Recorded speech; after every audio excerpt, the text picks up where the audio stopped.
So ఈ ఆపరేషన్లో Rafale fighter jet విమానం పోయిందని కూడా కొన్ని కథనాలు అయితే వినిపిస్తున్నాయి. ఇది ఎంతవరకు వాస్తవం సార్? ఇందాక నేను చెప్పిందే, ఇప్పుడు మన వాళ్ళు నిజంగా కూల్చారు వాళ్ళని. F-16 కూల్చారంటున్నారు, తర్వాత చైనా మేడ్ ఫ్లైట్స్ని కూడా కూల్చారు.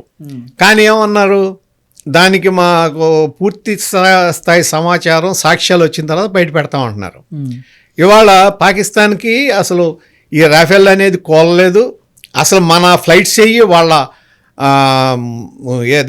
దీంట్లోకి ఎంటర్ అవ్వాలా, అసలు ఏది ఈ రాఫెల్ అనేది ఎంటర్ అవ్వాలా పాకిస్తాన్ బేస్లోకి. ఓకే, దాన్ని కూల్చామని చెప్తున్నారు. ఎక్కడ కూల్చామనేది అంటే ఇందాక నేను చెప్పాను కదా ఆయుధ వ్యాపారం, ఇందాక నేను ఒక ఆయుధ వ్యాపారం అని చెప్పాను కదా. ఇది కూడా ఏంటంటే పాకిస్తాన్ రాఫెల్ను కూల్చారని చెప్పి ఎవరు చెప్తున్నాడు? పాకిస్తాన్ అతను ఏం చెప్తున్నాడు?